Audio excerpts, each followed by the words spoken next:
Most people instinctively run from danger. That's natural, that's normal. But true entrepreneurs seek out situations that make them uncomfortable in order to spur growth.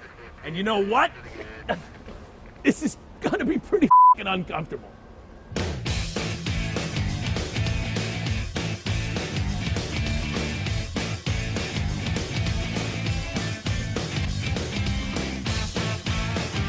Welcome to DC.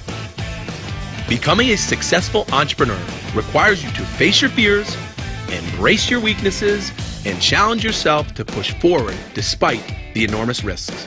This week, we meet up with Ross Swope, a retired commander of the Metropolitan Police Department in Washington, D.C., and retired chief of the U.S. Supreme Court Police, to see how he employed those very same tactics to create a successful and rewarding lifelong career serving the community. A lot of guys in police and in life, right, try to avoid, right, the flame, the fire, right? Career of avoidance. Right. You have to get out of a comfort zone. Police work is inherently dangerous. It's risky. So you can sit in the station house as you advance and avoid things that make you uncomfortable.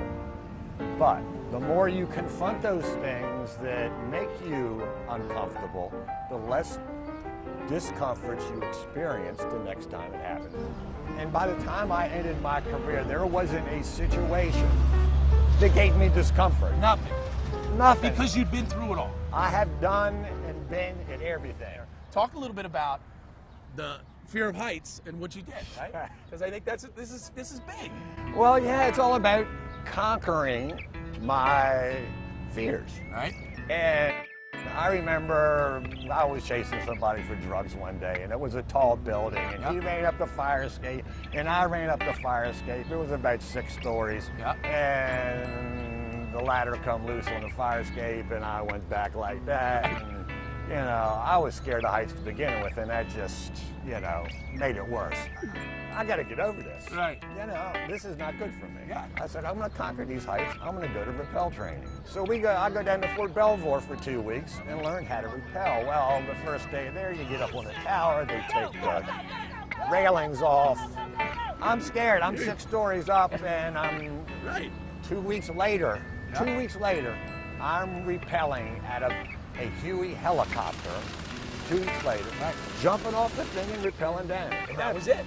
That was it. You conquered your fear of heights because you said, I'm going to go into the flame. No different than your career, right? Right. And this is part of an area that I started out in 1973 when I became a police officer. So we talked about this. You're a top graduate coming out of the academy in the 70s, and you say, where do you want to go? Where's the spot where you want to go? And you say, I want to go to the 3rd District, which had the reputation for the most dicey, dangerous place in the city. So the action was there. It was all the time. You loved the action. Of course. Fed off the action. I did. And, you know, the action reduced my discomfort because I faced these things every tour of duty every day. Yep. You know, you served to protect for 43 years. What does that mean to you? What does that mean to Ross Swope? What that means to me is I got to do things. I got to help people that nobody else was able to help.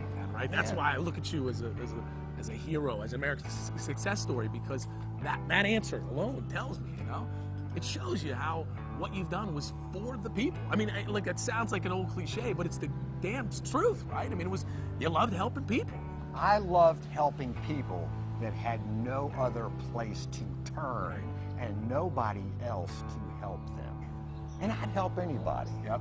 I mean, I knew everybody. There was a drug addict who knew me, and I knew them all.